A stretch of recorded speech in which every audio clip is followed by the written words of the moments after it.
Welcome to Leap Taken. I am going.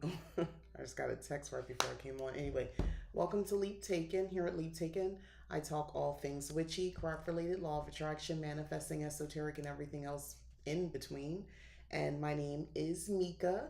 Welcome. If you're the first time here, I tend to talk like people know exactly who I am. So, welcome to my channel if you are just coming here. I appreciate you. So, we are going to talk about um, uh, uh, uh, Witch in Darkness. It's by Kelly Ann Maddox. I've been a fan of hers for a long time, so I welcome talking about this book and getting into the subject because this is something that has been the subject matter is right on time, and I'm a fan of hers. I've been following her on YouTube for years, so I've actually taken a course that she's done before as well. So I'm like a legit, like really a fan. So I appreciate, and I've read her first book, so I'm in. I'm in. I'm locked in with her, and she is definitely one of the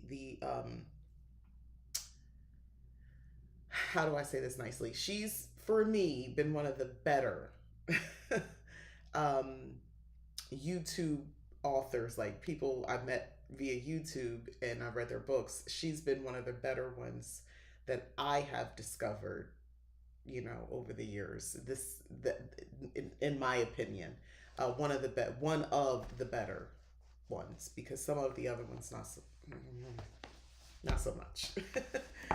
It didn't translate. But before we get into the book, let's talk about this Voodoo Kit because there's a story with this as well. In case you thought I was joking, forgive my nails. I'm going to be doing those actually this afternoon. But anyway, check this out, the Voodoo Kit. So I want to talk about how this even got my hands. I didn't purchase it. It was given to me because it was given to somebody I know. So my adult daughter went to a um, like one of those Christmas exchange parties for work, and she's not always at one location. So this was at like sort of the main place. Long story short, it's so funny. Um, like they call your number or something, and then like everybody comes with like a random gift. It's not for a specific person. Like what is it called? A white elephant or something like that. Anyway, it's her turn. She goes up to get her gift, and lo and behold, it was this. It was just in a gift bag.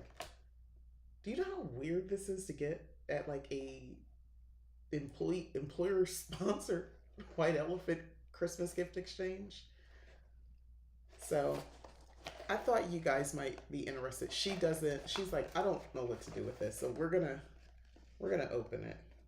Uh, Clearly, someone received this and just didn't have a gift and decided, I guess it would be funny. You never know people's sense of humor. You really don't. I am convinced of that. So, ooh, things popped out. All right, so let me make sure I got everything out. Okay, so, huh. This is an interesting way. So the book is attached. Anyway, moving on. So you get pins, you get actual pins, and you get the voodoo doll, and it's like a, a bag. Where the where does one? Anyway, includes voodoo doll in the voodoo handbook. So it's got the little ties at the end. So I guess you could open this up and put something in there. I don't know. But it has words like food poisoning, no sex, lose money, bad hair day, lose job, visit from in laws, paranoia, gain weight, bad breath, flat tire, flood, computer crash, tax audit, migraine, go bald, get dumped, um, bad hair day. I say lose money, lose job, hell job, stress, trip to dentist. Oh, there's more horrible things. So it's interesting to see how these things are marketed. Financial windfall, respect, vacation, Visit from old friends. So this is the bad side. This is the good side. I'm peeping it now. Get married. Good hair day. Get a raise. Nobel Prize. Tax refund. Dream job. Get a life. Win lottery. True happiness. Fall in love. Hot date. Great sex. Inner peace. Um, lose weight. I I don't even know. This is where we are. So the book that it comes with, um,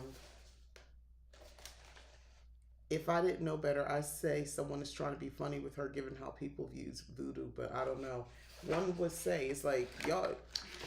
Little did they know her mom's a whole witch. If you're curious to know what was in the book, Island Magic: A History of Voodoo from Haiti to Gilligan's Island and Beyond. Chapter 2: Getting Those Who Deserve to Be Gotten. Degrees of Punishment, Personal Effects.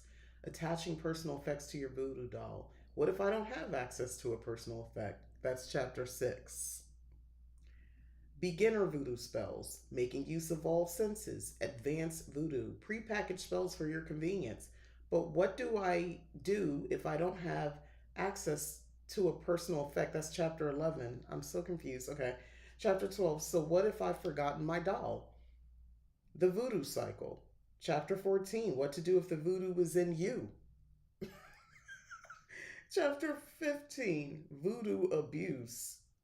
And then chapter 16, Island Magic.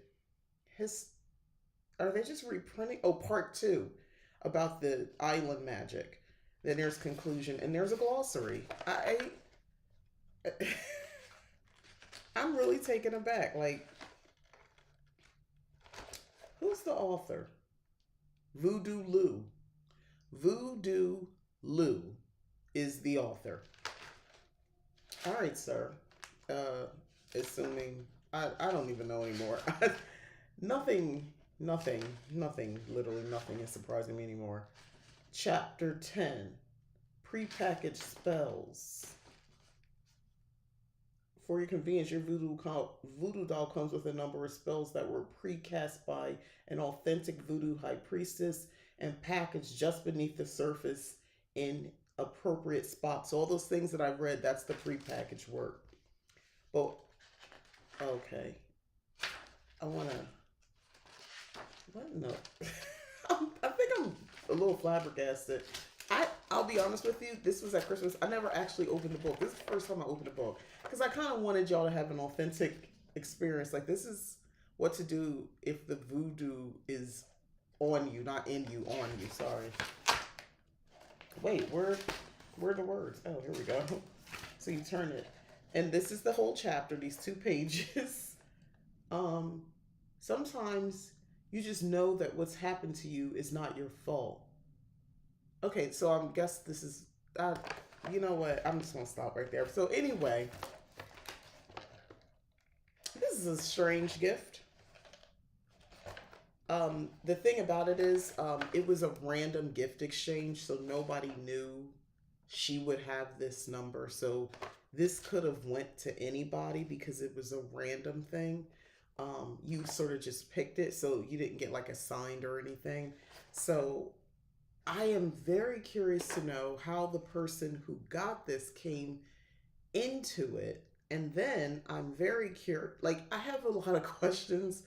Um, yeah, so I wanted to show you this is something you can buy. This is a real thing. This is packaged. I don't know if you get probably Amazon. I didn't check because I didn't want to promote it, but let me know what you think. Thoughts. um, wow. Before I get into the book, that's it. That's the kit. It comes with some pins, the voodoo doll with the good side, the bad side, pre-packaged spells. That's what they said. And now, if you were interested in working something like that, and you wanted to work with a poppet or a dolly, a doll, I would suggest getting a cloth doll. You can make one out of material. Now, this is where, as far as your imagination can go, the better. The more details you can get. One thing, just reading that briefly, personal effects, all that sort of stuff, that's going to work in your benefit. So, if you, let's say you want to make it for yourself, and actually, that's something that was discussed in the part 2 of the book I'm going to talk about in a minute. But if you wanted to do something for yourself, you could create a doll for you, and you can make it out of clothing and material, something you've personal effects, your clothing, a pair of pajamas, a t-shirt, whatever, find it. And you can stuff it with things that make sense. You can use traditional cotton stuffing or something like that, but put other things in there that are connected to you. If you want to use some of your hair, if you have loose hair, and the hair that you collect from your brush or your comb, you can use some of that as well. I would, if you have a favorite lipstick or something that you use, I would use that on the doll. So get very creative is my point, and I would keep this in a place um, that is safe, something that you consider very nice. Aesthetics matter in this sort of situation. Don't keep it any old place. Don't just have it propped up somewhere. Keep it very nice. Annie the Hippie Witch says, "Hi, I'm from West Virginia. Honest question, is voodoo a closed practice?" From my experience, I believe it is so. So that's a whole other, from what I know, it is. But on a flip side, I have personally seen things where I don't, I feel like we're in a space, money talks. And that's just being honest. A lot of people are going to say, just say it's closed and that's it. But I feel like money talks, and depending on if you have the money, somebody will initiate or bring you in or what have you. But from my understanding, the general consensus is that yes, it's supposedly a closed practice. Yeah, that's the best answer I can give you. Um, but yeah, you can make your own sort of thing like that. You can make your own doll. If there's a doll, let's say it's not made of cloth, it's plastic, like a Barbie or something like that. You can work that as well. You can work a baby doll. You can do all of that, sort of thing. I think it means more if you create it yourself. Yes, it is closed. That's the consensus. It's closed. But I just had to give my other feedback because I mean we're all saying that, but realistically, I'm seeing something else take place, and I don't agree, by the way, with that. But it seems like if there's money involved, things change up. But anyway, I'm just being honest because I'll say that and somebody else will be like, no, it's not, and they'll take your money. So, but technically, yes, it's closed. Um, you can make a lot of um, decisions about your doll and things like that. And then if you want to work a doll, and notice I'm never saying voodoo. If you want to use a doll, I like to say dolly. If you want to use a dolly and it's for on someone else, um, personal effects, likeness, a picture, all that sort of stuff.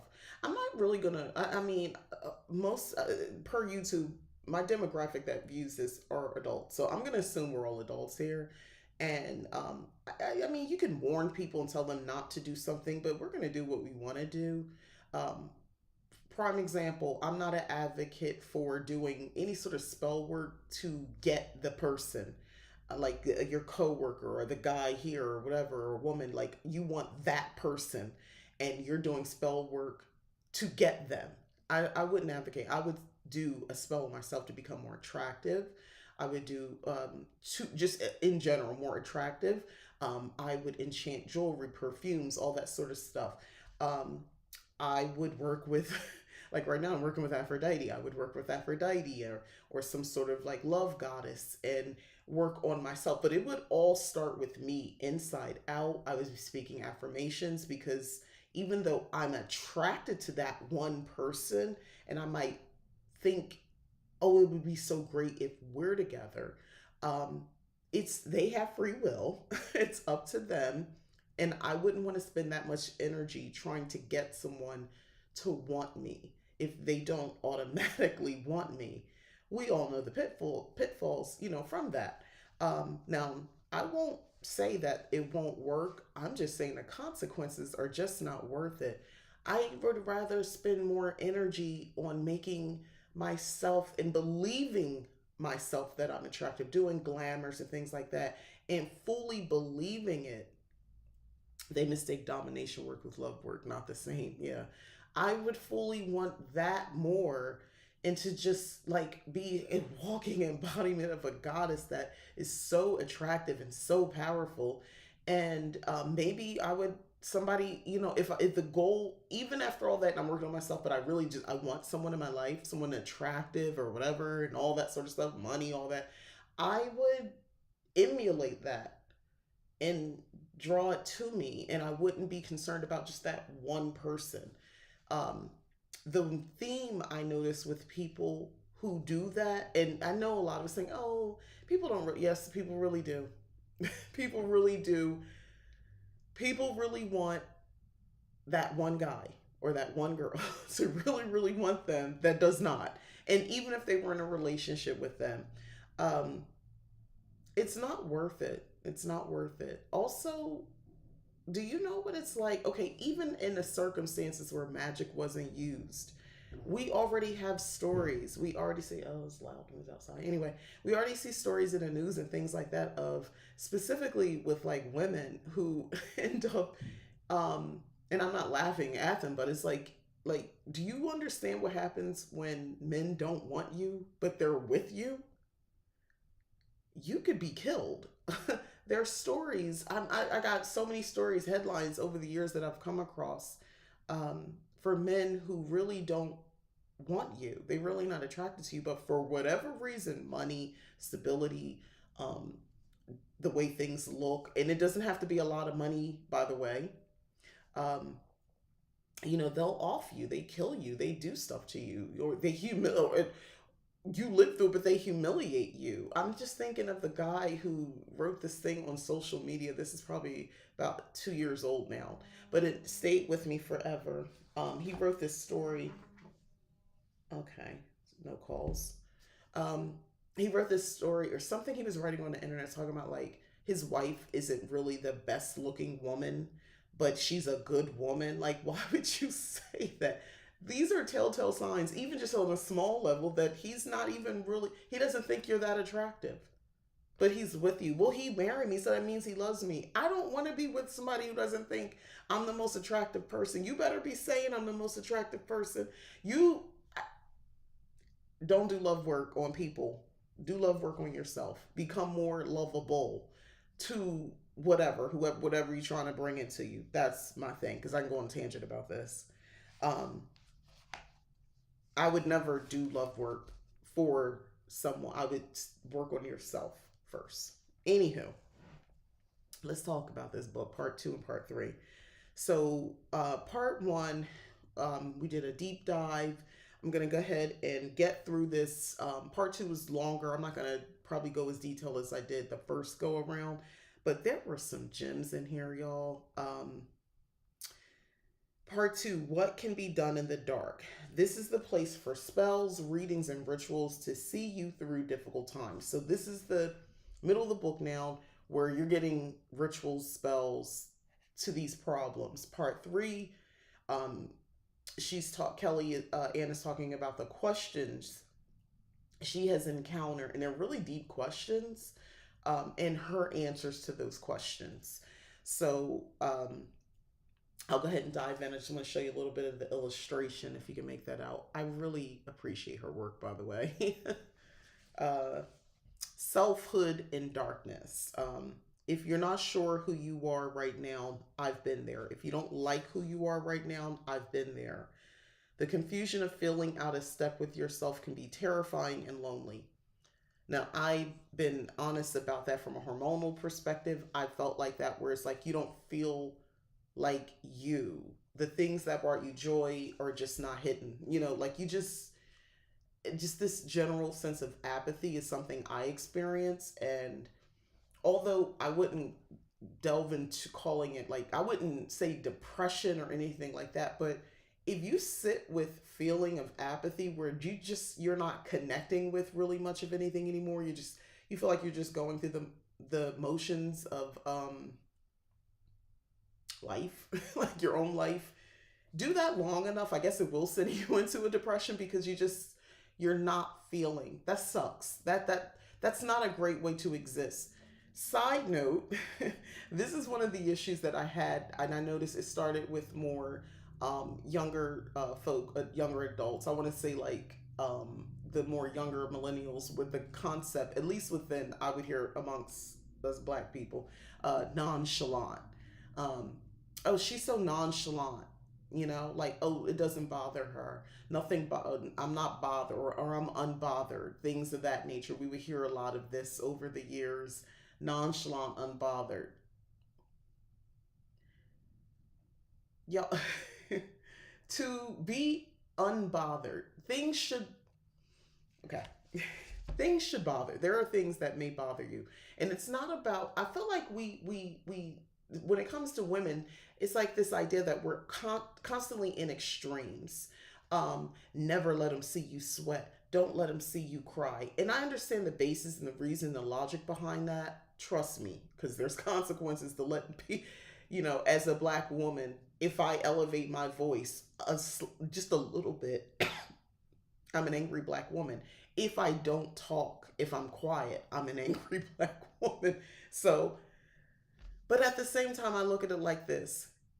I live in a world where most people, even people who look like me, are committed to wanting to misunderstand me. I'm convinced of it. Um, 50 years on this planet in this form, I'm convinced the intention, the first and foremost intention, is to misunderstand you. I truly believe most of society, men, women, all of it, like they see you and they've assigned, like they do a quick scan and they assign a value to you, they assign a likeness to you, and they work with that.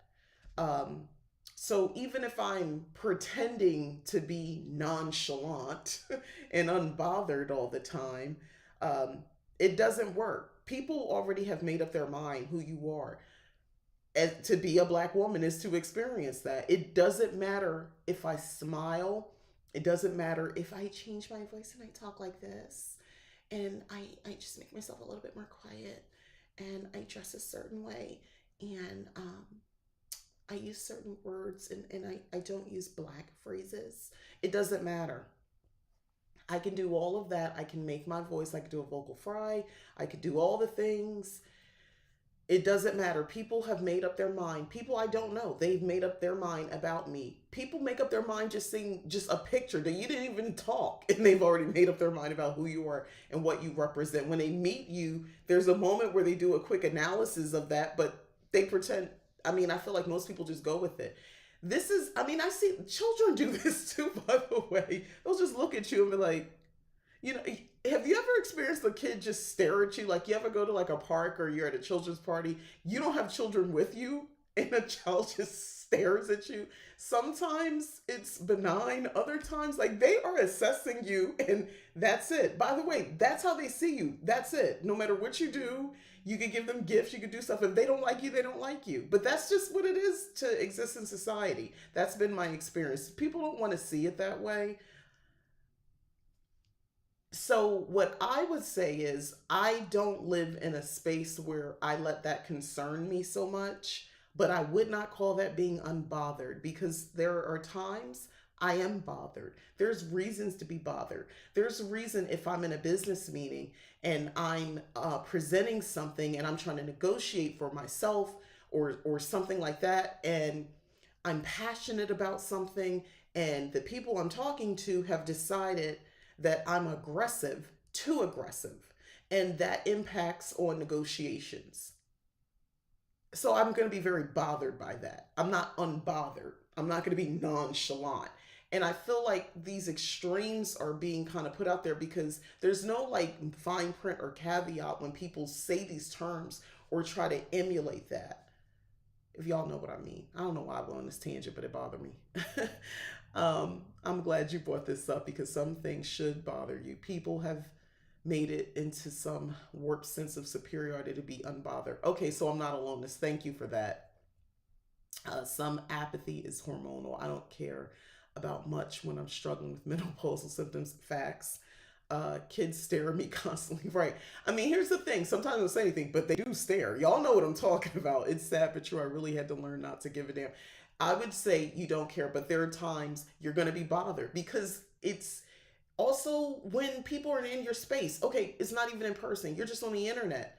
You post something, it's not even controversial. Have you seen people who post things? It's like, hey, I got engaged, and they show their ring or something like that, and people are like, oh, it's a cluster ring. Ooh, they assign all this stuff. They, by the way, it's just you. You haven't even put the fiance. I've seen people like roast people about this sort of stuff, and it's like, they were happy. It was just a happy moment. See, she was a low value man. See, she had picked me. She accept. Uh, well, that okay? Congratulate. What happened to congratulations? Like it's wild. And if you think, oh, people are just like this on the internet, yeah, there's a great deal of people who get really emboldened to say and do things online.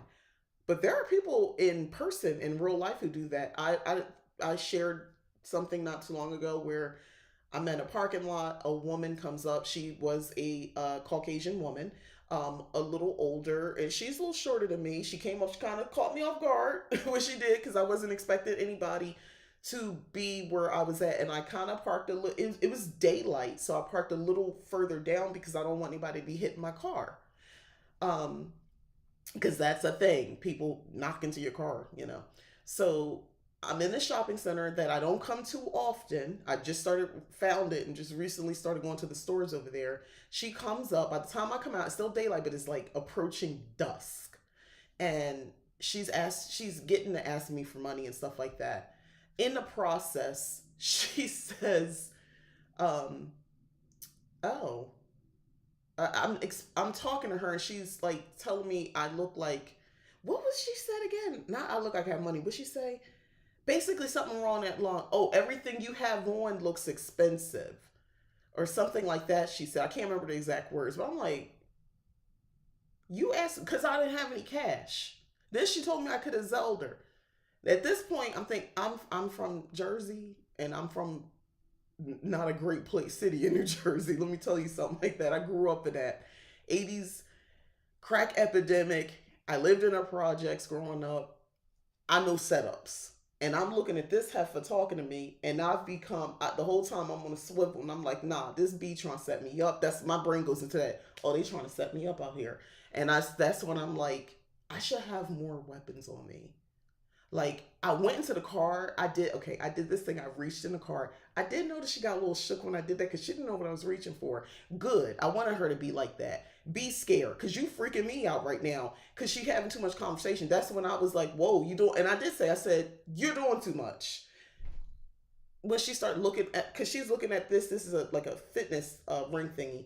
And that I got through my FSA, and she's looking at my little cute coordinated outfit, my cute bag, and she's looking at my card, and I'm like, oh, this is a setup. I don't know where this is going, but this is a setup. But she felt like in that moment, yes, she did try. She felt like she could assess me because at the end of the day, she felt I know I it was there by her lines of questioning. I'm a black woman, so she could still question me about my money and my situations and things like that, and I owed her an answer.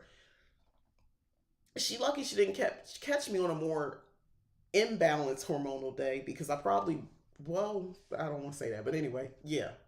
Old or not, you ain't nobody above an ass whooping. Anyway, let me read this here. Since the pandemic started, the level of misery on the internet and in real life has increased tenfold, hasn't it? Like damn, don't do nothing make y'all happy. It does seem like that. Like nothing. Like now, there is a chapter in the book where she's kind of talking about like world events and how it's affecting. That is something I'm also this is an ongoing issue for me, probably for all of us. We can all say we're checking out.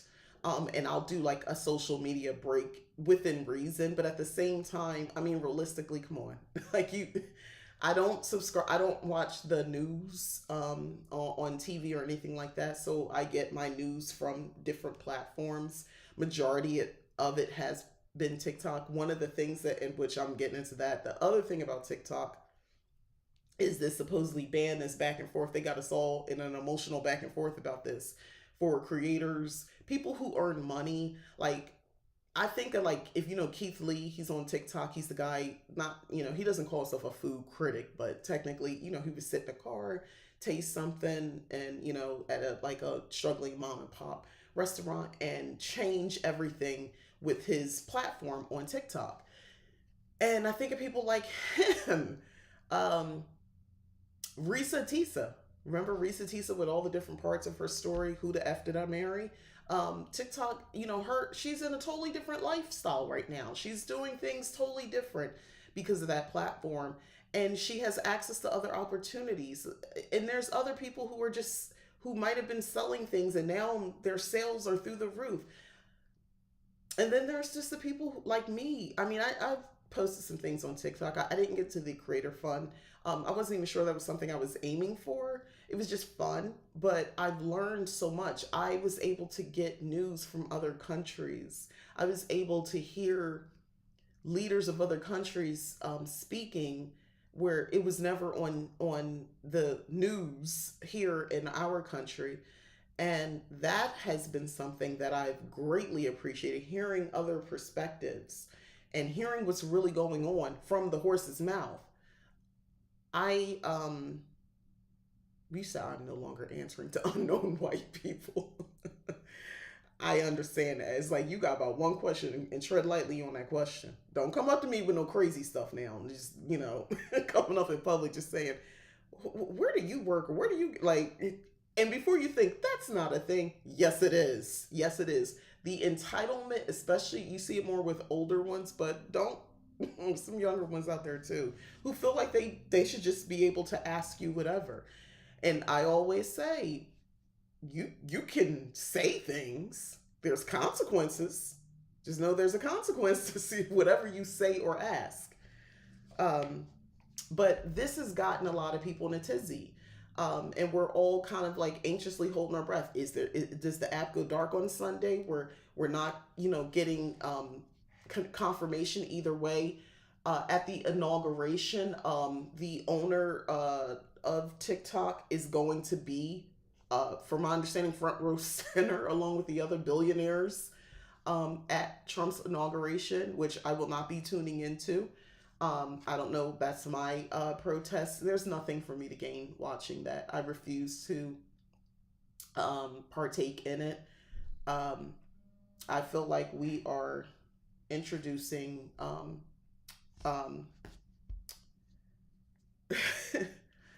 evil back into it, not even 2.0, like times 100. Uh, yeah, we're in troubling times. But anyway, this book is actually has been helpful with sort of sorting through this. This is actually a good book around this time to get because it talks about mourning, loss, overwhelm, all that sort of stuff, your emotions, and maybe how you can, witch your way through it. So I appreciate her for that. And I wanted to talk about the book, but boy, it's actually helping. It's helping. So she says the activities in this chapter, in the first chapter of part 2, are intended to give you a sense of foundation when you're unsure about who you are, as well as to encourage gentleness with self when you're not your favorite person. And I love that. So she goes into writing a sacred selfhood manifesto. This is going to come back later at the end, toward the end of the book. I recommend developing a manifesto of selfhood to use as a touchstone when you feel uncertain about who you are, what you want, or where you're going. If we've ever been in a situation, like if you've ever been in that situation, this kind of makes sense. She gives some suggestions. She says, here's an example of a concise but powerful manifesto of sacred selfhood. I believe that all life is sacred and worthy of protection, regardless of differences in race, gender, sexuality, or religion. I'm just going to give you a couple of them. I am a witch first and foremost, and witchhood is my greatest source of power. I love that. I help others when I can, and I accept help from others when I need it. I could probably say that more. I believe it's okay to be imperfect. I have survived so much already, yet still I strive. And there's a bunch more that she has here. This is a manifesto of sacred selfhood. It brings me home to myself. Um, that's something that she's suggesting that you say. And then there's another suggestion to make a shrine to self. I definitely like this. Building a shrine to self is an act of self honoring, self love, even self deification in a time of great need. This will be difficult for those who have come from any of those big three religions because you're going to probably, the idea of self deification is going to, especially if you're coming into the practice. I realize that might sound like that might be a bridge too far for some. I'm too far along in this practice where this is actually the most enlightening thing ever to me. Actually, I love this a lot. I think I'm already doing it, by the way, um, in my primary bedroom. I think I'm already doing it because I'm already including more photos of myself, and yeah, and I like to see myself in the best light. You know, yeah. The shrine could be a place to honor your selfhood in its entirety, or it could focus on one specific quality, belief, achievement, or life event. It's a great place to do rituals and spells centered around your identity, ambitions, and self esteem. Come on, this is beautiful. You can do this in a book as well and kind of set it up like you would, I guess, like a vision board book or something like a vision board, but in your book, but it's for you as a shrine. Open it up, have like the quotes, the manifesto, all that sort of stuff out. I would probably, once I have the book out, I would like have a candle in your favorite colors and things like that, and do work at that shrine, a ritual or something like that. She says, once you've organized the layout of your shrine, you can say some epic words of power over it, like, I am always with myself and I honor all that I am. I like that a lot, actually. She goes in, she says, here are some things to place in your shrine: self portraits, photos of yourself, a mirror, objects that represent your identity or relevant aspects of your life, souvenirs from your life journey, words of power, flowers, candles, fairy lights, a teapot, cup, notebook for writing, tissues, power jewelry, accessories that you only wear when spending time at the shrine. So I love this idea, by the way. Um, Embracing all aspects of self. Setting up an altar to self is a great idea, but what if you're feeling lost and confused about your identity? At such a time, it can help to work on embracing all of your inner parts. And she says here, try the following ritual to explore your different inner parts. There's no need to make it super formal. Brew a pot of tea, put on some comfortable clothes, then take it slowly and relax. And you're going to go and start by making a list of identifiable aspects, parts of yourself. You're going to choose an object. Like, it's a whole thing. But I love this ritual. She goes into banishing comparison. This is what I love about this book because they're relevant topics. I don't feel like it's a bunch of fluff. It's not. It's relevant information. Which in darkness, magic for the tough times. So banishing comparison. If you are someone who is struggling with constantly comparing yourself to others, your art, your work to others, I thought this was good. She says too much of your selfhood can be plunged into shadow by stuffing your mind with aspirational imagery and the seemingly perfect lifestyles of celebrities and influencers. This is a real problem. Too much darkness comes from thoughts of how you should be somewhere else, doing something else, or looking a different way. Um, it's so easy to fall into this, even if you were somebody who thought you were pretty solid with like your sense of value, for like your self value and your esteem, and you felt otherwise like you were on strong, you were grounded about that.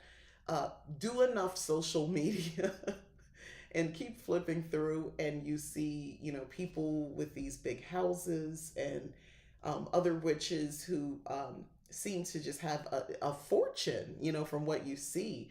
The designer everything, and they're telling you about this life of leisure, or men out there who seems to have it all, like they never have a bad day, they're in shape, their body, even people who is like, which I can't stand, 50 wear or 60 wear, you look 30, you look 40, and all this other stuff. And it's like, just say the person looks good.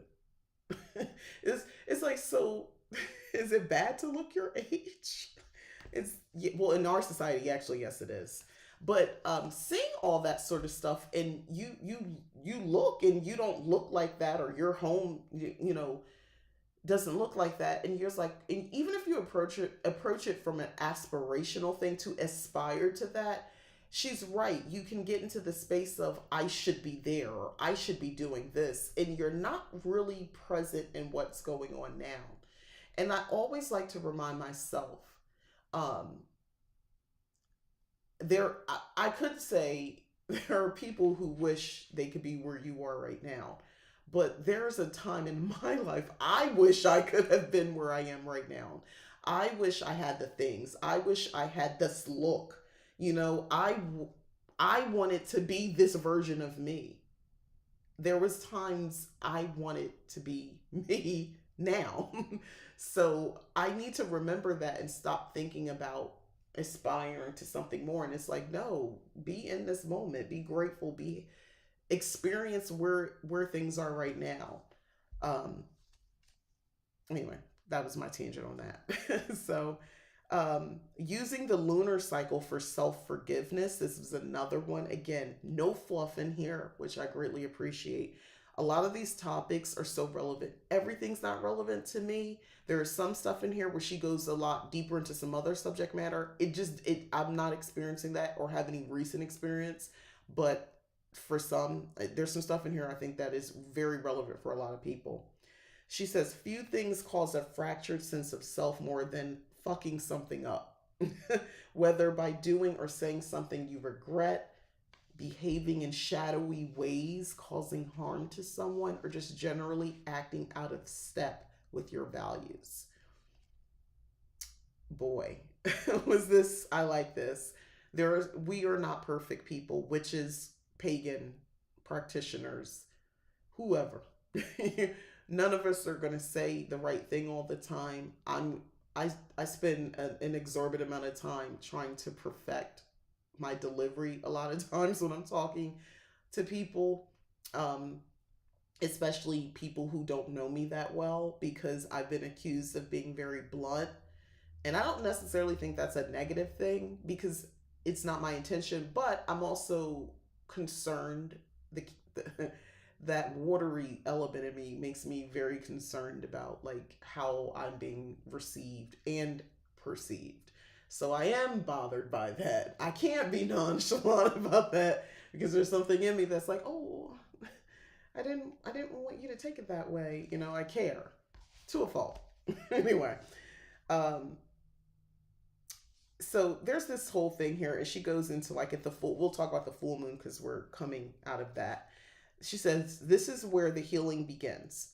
The total light of this lunar phase will have the effect of both mirror and a light. The mirror of honesty as you face your mistakes without hiding from it. And the light of illumination to guide you through processing it. During this phase, spend some time each day contemplating what led you to behave poorly. Write down any admissions and describe the mistake in full. This is your last time to dwell on the whole thing, so make it count. I like that a lot, actually. And of course, she goes through the waning, waxing, new moon, gibbous, all that sort of stuff, and back to another full moon cycle. She tells you once you've completed the full cycle, you have done all you can. Now it's time for the rest of your life. So if you've effed up, there you go. Now, in this section, when you get to the end of each chapter, she's giving you a reading.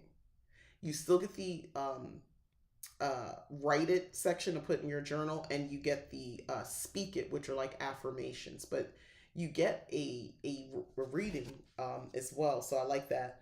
Celebrate the strengths and qualities that you're overlooking right now and take some time to deeply appreciate them.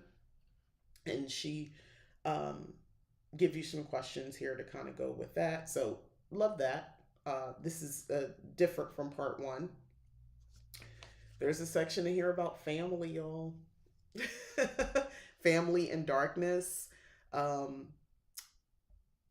yeah, there's even a visualization to prepare you for family time. For some of us who struggle with that, I don't need to do that at this point because I'm not going to be dealing with personally my family like that because I just don't have it in me. I don't care. I don't want to. Anyway, she even talks about consecrating a piece or two of jewelry to be worn exclusively when you're heading into like a high pressure family situation for some of us who can't escape it. I love that idea. Um, it's a load of information, but again, because I mean, there's a section about breaking a family cycle. Either there's she's calling something a cycle breaker's brew because it helps you change bad behaviors or harmful mindsets you picked up from your family. Again, spot on information. I love that. She has that in here. Again, that chat and that was a chapter that ends with of reading. One of the things I like in here, the meaning of family is a meaning I can choose. Any learned meanings which have harmed me in the past are now dissolved. I like her. I like that. Family toxicity stops here. Family dysfunction ends with me. I am the cycle breaker I've been waiting for. Mind in Darkness. We're in chapter 8. This is where she says, I hope that the activities in this chapter can empower you in bringing witchcraft to your system of support. And she also tells you, I would never recommend witchcraft as one's only source of help when dealing with mental health challenges. She's reiterated that before, but I mean, you have to keep doing that. Exercising negativity through scream cleaning. She gives a whole step by step for that process, but you can kind of get the gist of that. Like that. Releasing worries. Definitely love that. There's a ritual she gives for that. Um, and the way it works is a very interesting way you, which the pins that came with that voodoo doll could probably use it. But you get a candle and you stick pins in it, and the each pin she's gonna like walks you through it. But um, yeah, you put the pin in it, and the pin is supposed to represent the thing that you're worrying about, and you light the candle, and as the candle burns, those pins are gonna fall out, and that kind of represents that worrying being released, being dissolved. I like that. I like that a lot. As someone who is still reforming, being a reformed worrywart, I and who may relapse, I may try this myself. She says, as the days go on, the pins will drop from the burning candle, signifying that the spell's power has separated you from the strength of each worry. Don't you love that? That's witching. um, there is she's talking about blessing your meds and the harmful messaging in the spiritual community on the topic of prescribed medications. I told you I was someone I kind of fell victim. I used to once upon a time feel I was kind of aligned with this type of thinking as well. I was influenced by that. Um, she's talking about blessing your meds on your altar. Sprinkle your meds with moon water. Dedicate your meds to the gods, ancestors of nature spirit you work with. Honor your meds over candlelight. Hold your meds up to the sky during the new moon. So isn't that wonderful? Like she's having you take a different approach to the medications that you might be taking. Appointing guardians at your bedside. I love that. Putting together a box of comforts. All these are great suggestions. And again, that chapter ends with reading to assess your mental well-being. um, Chapter 9, Feeling Through the Darkness. Don't get stuck into the habit of regularly battling painful emotions by yourself, hiding them away from others. You are not a burden, and your experiences truly matter. I am just, this is now my third phone call, I swear. Here are some things to consider. Call in any and all forces and beings that you work with or currently feeling around you. Do some mirror work by looking at your reflection and simply telling yourself what you most need to hear. Recall memories of times during your life when you really showed up for yourself and others. Pull any and all healthy sources of comfort close to you. So I love those ideas. Sunflower and Thistle said you love the meds ideas. I love, when I read that, I do. I love the idea of what she's talking about with the meds, and just not even just, yeah, you have to take them, but take them and make them part of your craft, you know? Um, Releasing your feelings and emotions. That was a good ritual. These, each title I'm reading, there's like a ritual and stuff like that with that. This is one that got me. Savoring the taste of relief. Um, I thought this was an interesting take. So basically, she's talking about assigning a taste to an emotion. Isn't that crazy? I love that. Um, and there's a whole thing she kind of breaks down, but just like high level. Isn't that cool to do that? And that kind of can help you maybe process it. For someone like me who I have to make, I have to be intentional to feel my feelings outside of anger or rage, or annoyance, to feel my feel, because I don't like anything else too much, like anything in the realm of that.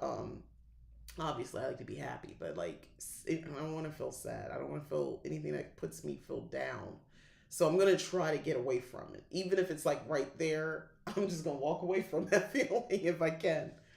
Um, then she talks about creating emotional support servitors. By the way, that's something I'm actively doing. I'm better. I'm better. It was work. I didn't even know I was doing that for most of my adult life, by the way, but it's something I've had to confront, my own personal shadow work, and so I'm taking like a lifetime of adulthood, and it's only been a handful of years that I'm aware that I do this, and I'm making it better. Yeah, I love taste sweet to me. There you go. Creating emotional support servitors. Come on, I love that one, and she's gonna give you a list of things and go into a lot more detail about it. Trying automatic writing. I know a lot of us are probably familiar with that, and she gives a breakdown for that as well. Releasing emotion through sacred sweat. That's up my alley.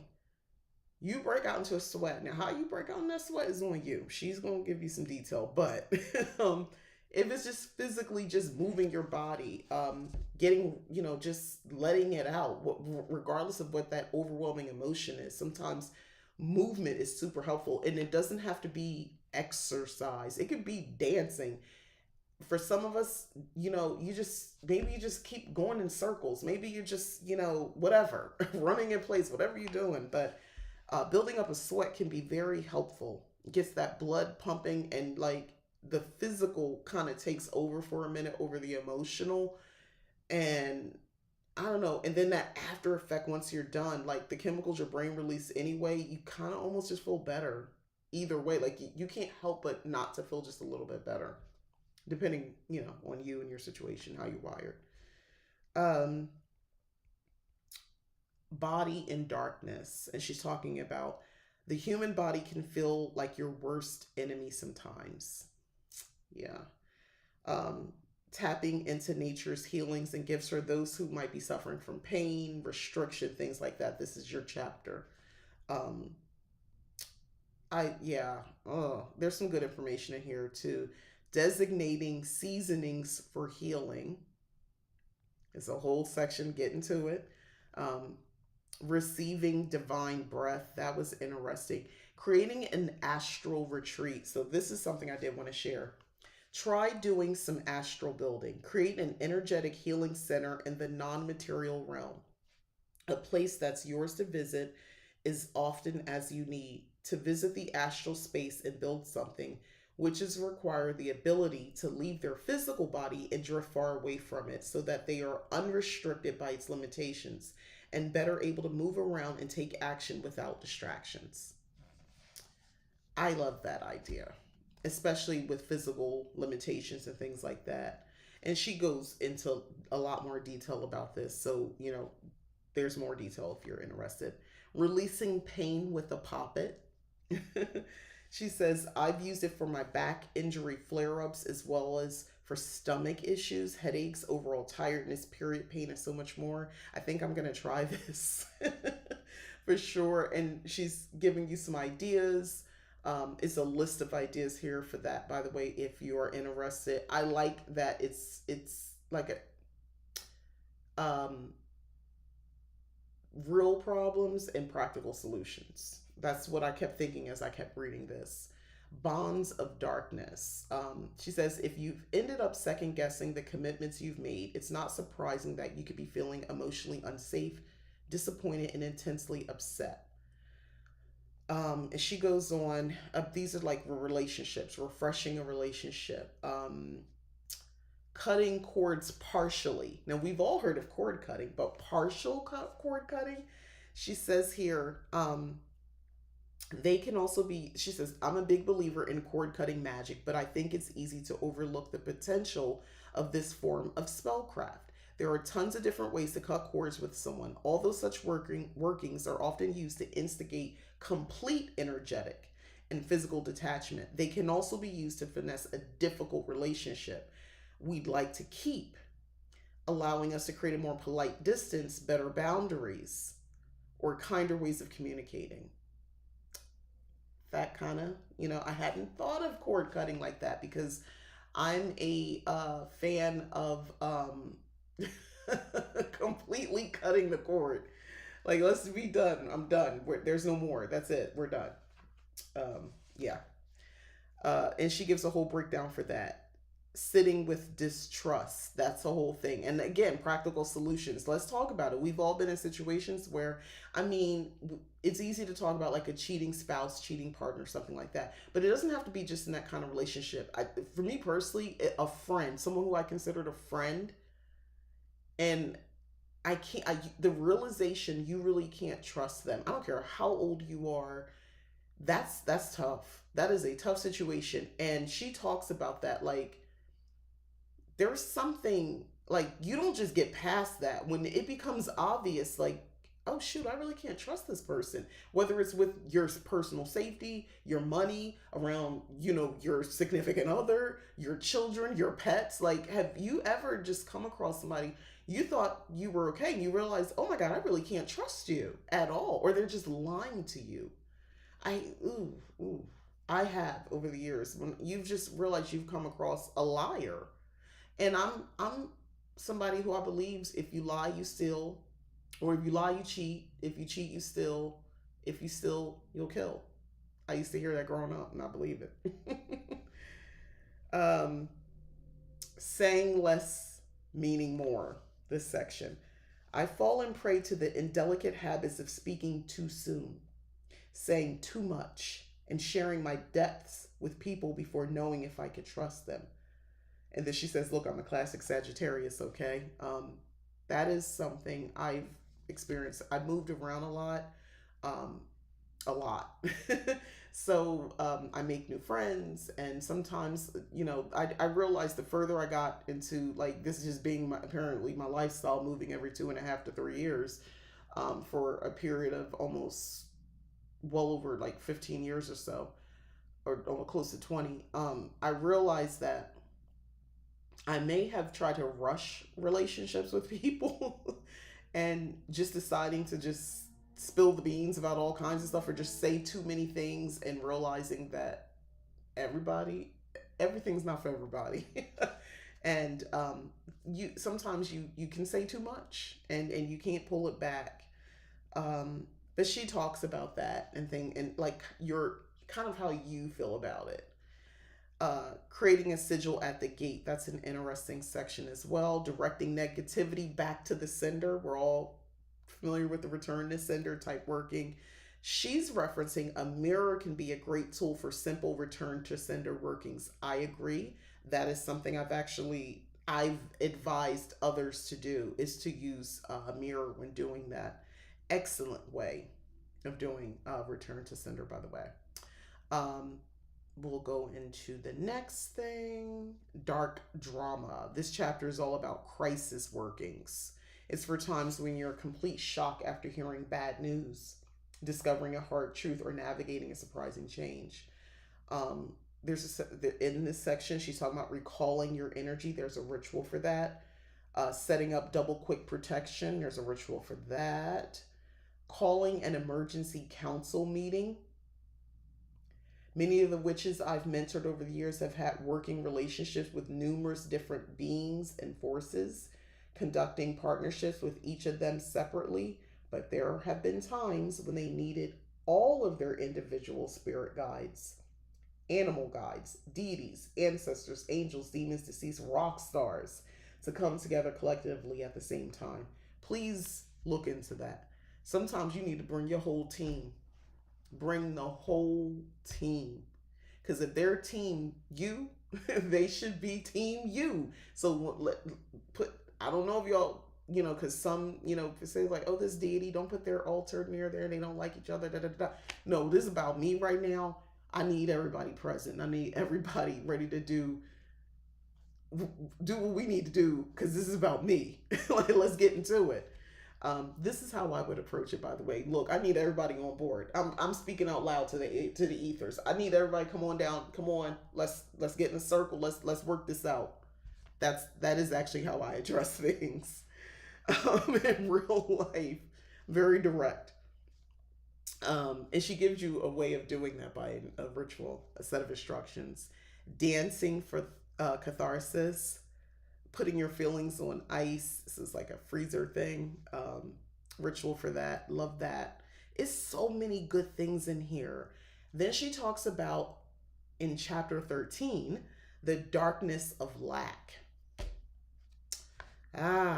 What's the story you've been telling yourself about the scarcity you're experiencing? Have you told yourself that it's a shortcoming on your part, that you're not entitled to thrive, or that it's foolish to believe in better for yourself? What about the way you're measuring yourself up to others who have the very thing you're looking for? Examining this stuff is paramount. Don't use your lack as a form of self-punishment. It's not fair on you, and it truly doesn't need to be that way. Be as gentle with yourself as you'd be with a good friend. I need to hear that. And help yourself as much as you'd help them. That's nice. Resenting others for having an abundance of the thing you lack is understandable at times. I'm glad she acknowledged that. But of course, I'm going to advise you to avoid dropping anchor there. So, like, don't stay in it. And I agree. Like, acknowledge it. You see for what it is. You realize, oh, shoot. Yeah, maybe I do feel that way. But don't sit like that. Don't drop your anchor there and just stay in that state. You can move past it. She talks about this chapter aims to put you on the empowered side of lack without sidestepping its harsh realities. Love that. She's so real. Resetting with 30 days of witchy commitment. And there's a whole thing about that if you're interested. I may look further into that myself. Making an attraction bag. Boosting your savings through devotions. Like, I love these things. Gaining victory over lack. She does a whole breakdown. Using the 3 Flames road opener. Using spellcraft to smash the system. Hex the system. Banish biases. Community protection. This is right up my alley. Dark artist. Creative stagnation sucks. Goes into a whole thing in this chapter as well. The activities in this chapter aim to soothe your frustrations as an artist in a state of unwanted delay. One thing I've learned is if you don't consider yourself an artist, but you're also a creator, because some people hear artists and it's like, well, nobody's buying anything. I just make my stuff for me. You're still an artist. That's something I've had to come into terms with. And I do prefer the term creator. I like to create things, and I like to create things of other creations. If you're somebody who goes to the Dollar Tree and you buy those, the glass candles, the 7-day candles, and you put them into something else and you melt those down and you add coloring to it and you put them in a different vessel and you decorate it and do all these things and create a totally different type of candle out of that, you're an artist. You're an artist. You're a creator. So yeah, you're in that umbrella. You're creating. You're taking something and you're creating something else. You're a creator. It's your art. Okay.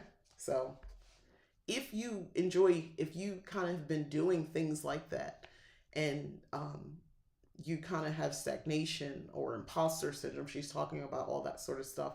This is a good chapter to address that as well. um, there's a lot of good information in here. Healing your inner artist is another section. Setting inspiration alarms. I love this.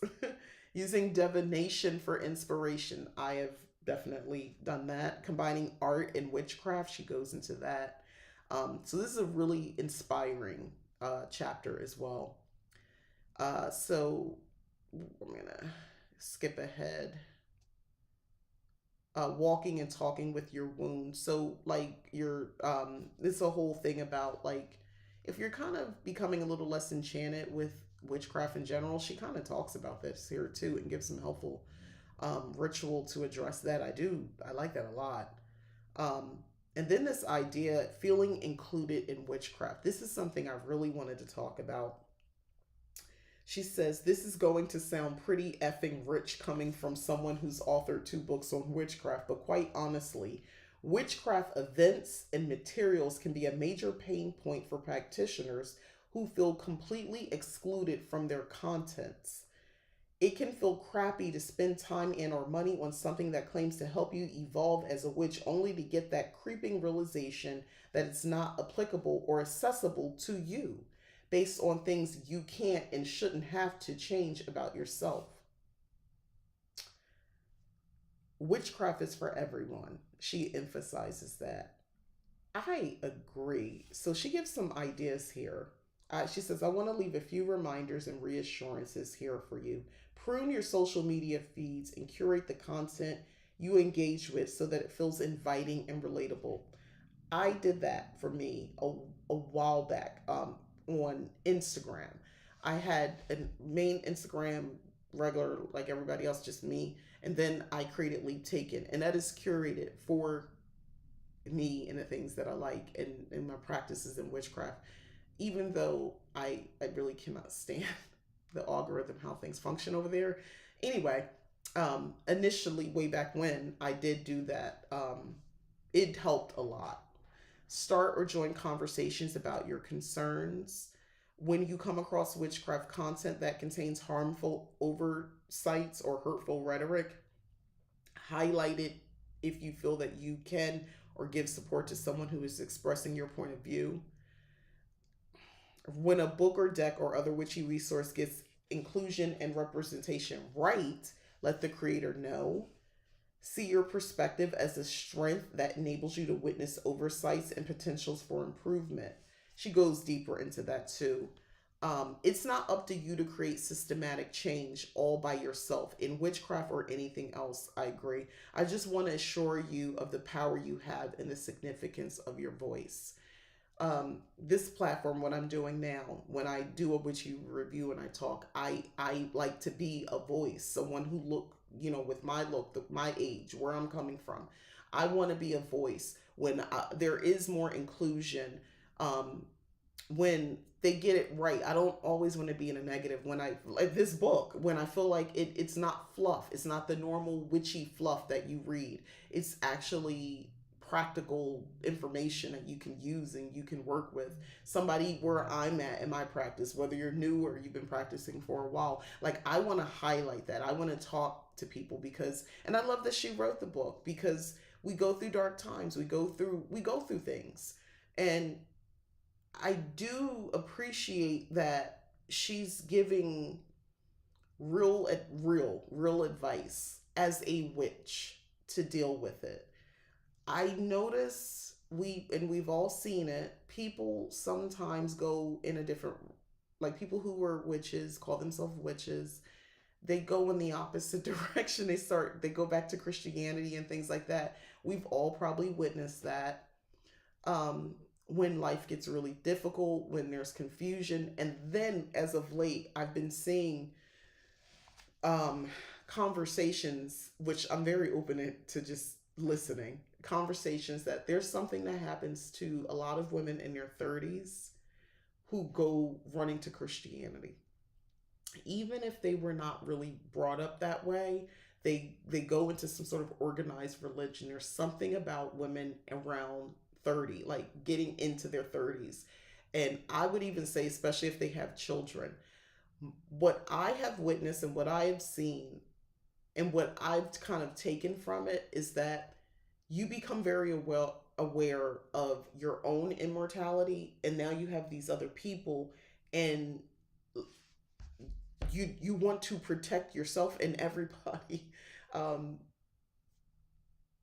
it's coming from and everything just seems so unstable, and you have these people telling you this is the way, the salvation. They're using term, your salvation and securing your children's ever, they live forever in heaven and all that sort of stuff.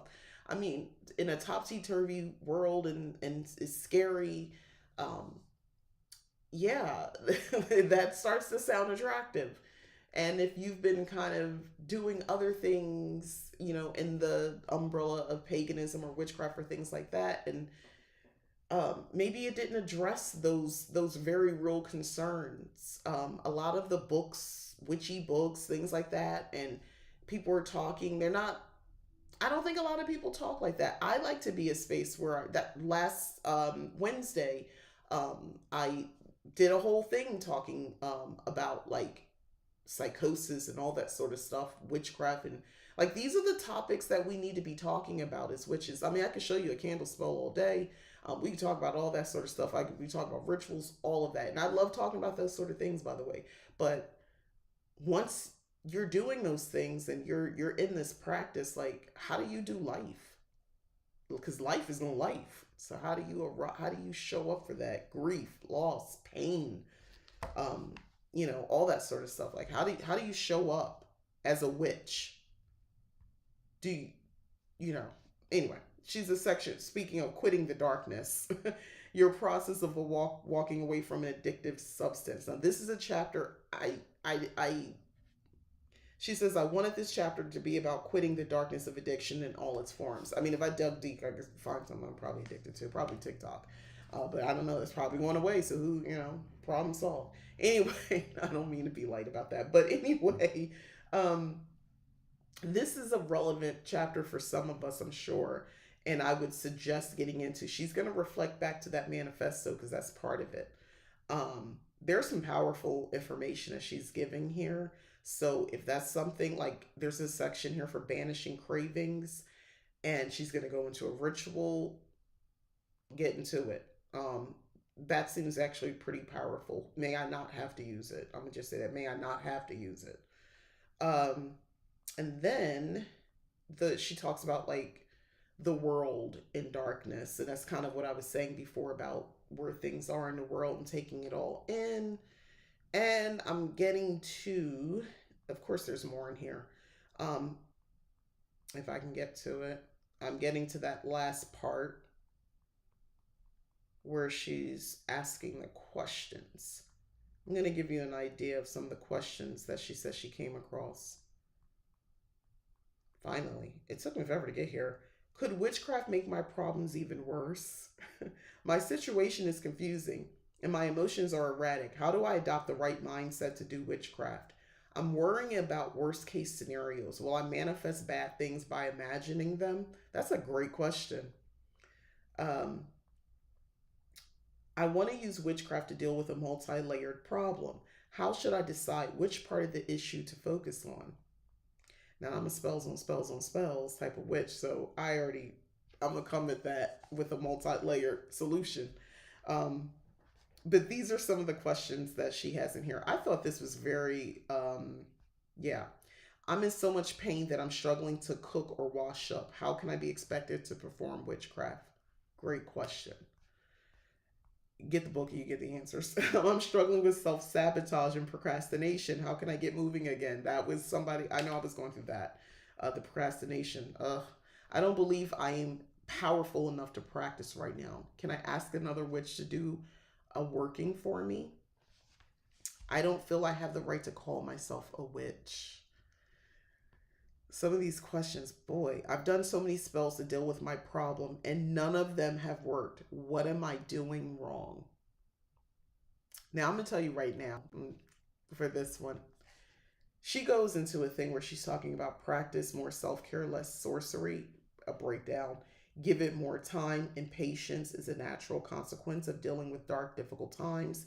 She's giving you more detail. These are not just words, there's more detail. Don't do too much magic. Ensure your actions don't contradict your aims. Don't be too specific. Take a personalized, creative approach. Ask the beings you work with. Don't miss key clues and information. Um, I know that's something that I come across as well. People think their spells aren't working. I like to get you can't just I'm not going to ask you just about spell ingredients is Lord spell ingredients. I want to know the whole shebang because I want you to think about this holistically. What is it? What was the spell for? What was the intention? Then I'm going to ask what you were using and your initial spell. I would, and of course you could read. She's going to give you her thing, but I'm telling you what I think. Then I'm going to ask you why. So, what? Why? What is this for? Why need X, Y, Z? Okay. See, once I get a bigger picture, then I can understand. This is probably money spells are the main thing that people are like, it didn't work. I did the spells and it didn't work. Okay. What was the spell for? It was to pay your rent. Okay. You're not going to like it. Well, why couldn't you pay your rent? Are you not? Oh, you're not working right now. Okay. So you need a job. You already see where I'm probably about to go with this. So you need income. You need to do some things because even if this was to be solved, this would be a problem again. Let's say you are working. Um, so why didn't you do it? You mismanage your money. Well, that's another conversation as well. And we need to get into that. Or an emergency happened. You had to use the money for something else. Okay. What was the emergency? Basically, I'm gonna need to get a little bit in your business, not to judge you, not to talk later about, I'm not like stockpiling this information for something else. Um, because sometimes when people ask you questions and you start talking, you start, some people start to see just a little bit of a pattern. And it's like, are you sure the spell isn't working? Did you get paid? Did you get any money? Okay, well, what's going on? Because I feel like sometimes people overlook some things and you're not aligning to what you claim the spell is for. Meaning, you got paid and you decided that this event was more important than paying your rent, right? So I'm going to ask you about that event. Oh, well, my so and so needed help and I had to help them, not to your detriment. Or my car broke down. I need my car to get to work. Oh, you need a place to live too. We could have maybe borrowed money or did some other things to get the car fixed. Was there financing as an option? Could you have just took public transportation for this small period of time until the next pay cycle? Technically, you have a job and you have the money, so the money came in. So the things that were supposed to happen did happen, but you made a decision to do something else. And I've actually been in these situations, so I'm speaking from my own personal experience. Um, I think we like to, you got to look at the whole thing. It's like, are you sure that spell didn't work? Are you sure you weren't given the opportunity to pay it or the money wasn't there? Are you really sure? Like really look at your things all together, or does it not look how you thought it would look because you made a certain choice and you made decisions?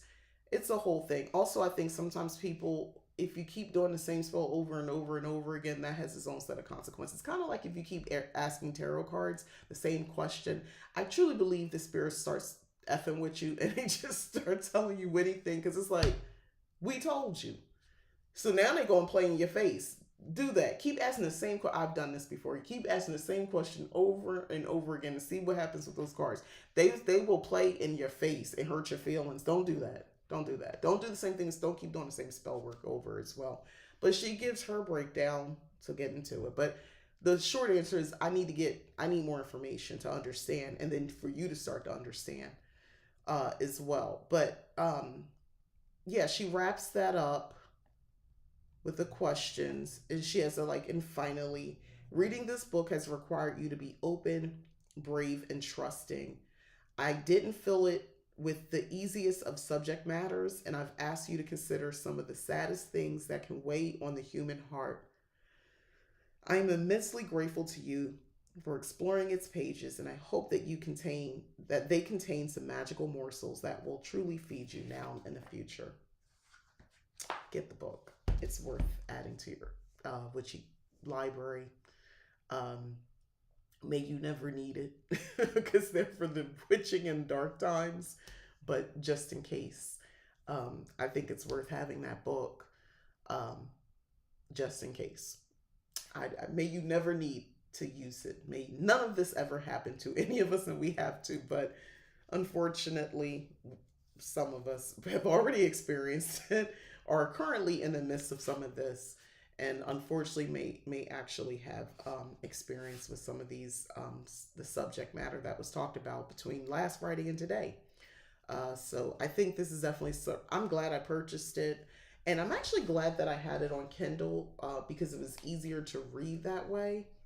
Um, I do like having physical books. I like both, but I do like having physical book. I mean, Kindle books because I'm able to search for things easier on here versus in a book you're kind of thumbing through the pages. Um, with that particular type of subject matter, you might just want to get to it quicker. I mean, you could always like annotate, have like bookmarks and all that sort of stuff on. I mean, I could technically do that too, but um, I can search. Things are highlighted. It's organized. I can just find the subject matter quickly if I'm, experiencing some of the stuff that she's talking about, and I kind of like that. So that would be my only little thing. I like having it on Kindle. But it is not like Kindle Unlimited. You will need to pay for the book. When I got it off of Amazon, I think I had, maybe it was my points from Kindle. I don't know, but I had some sort of little discount on it. But I have a link in the description. It's my Amazon affiliate link. It's a small coin on that if you want to use that to purchase the book, but go ahead and use that, please. Also in the description, if you I had talked about it with my first collaboration with a brand. These glasses, Firmoo. I just want to point out if you like these, they have other fun glasses and they're like super inexpensive. And I'm not just like upselling. Like I mean this. Like I love my glasses, by the way. Um, they have these in a different color. So if you really like these glasses, and let me let you get a closer look. It's a little dirty on the end, sorry. Anyway, but yeah, you see this little part right here with the little cat ears? I love that. And they have paw prints and the whiskers. But they have this in another color, this frame, if you like this. And they have other cute little frames as well. And they're not expensive. And my code that's in the description gives you 50% off. Yeah. So I had to bring that up. To Kate, you should get it. It's a good one to get. I think this is a good book. So thank you again. I'm gonna go ahead and go and get my weekend. I try to stay within an hour, and I noticed lately I've been talking for more than an hour. I have the gift of gab. I don't even do it on purpose. Like I'm supposed to do this in an hour in my mind. This is supposed to be an hour of my time. And I notice I'm getting longer and longer. If you are watching this, let me know. Is this too long? Is this if tell I mean you can tell me the truth. Is this too long? Or is this just right? Like just a little over an hour? Is this a good time to I see people are in live for like hours at a time. I don't know if I got that in me to do that. Also, one of the things that I want to start doing is late night. Uh, I want to try. I don't know how consistent. We'll see. I want to do like a late night Q&A. You said it's fine, thank you. I want to do a late night Q&A, probably like on a Saturday or Friday night or something like that, like a live, and we ask all types of crazy questions. You said it's not too long. Okay, good, good. Thank you. Um, Let me know if that's something that would be interesting. I'm gonna ask again because I realize I'm asking this at the end of this video, and not everybody is gonna stay to the end. That's just how things are. But is that something that people are y'all interested in stuff like that? Like, um, I don't know. I was thinking Leap Taken's late night lounge, witchcraft lounge, kind of create like an ambiance, something in the background. Have a signet like a witchy cocktail, and we'll just be talking just random witchy stuff, like and ask questions and that sort of thing. In the realm of witchcraft. That's where we could talk about like sacred sex magic. We can talk about all those sorts of topics, like more taboo things, using bodily fluids and spells. Get a little bit more on that end. So we would set the ambiance by doing it later in the evening. But let me know if you guys are in. You said you're interested. Yeah, I think that might be fun. Maybe it's a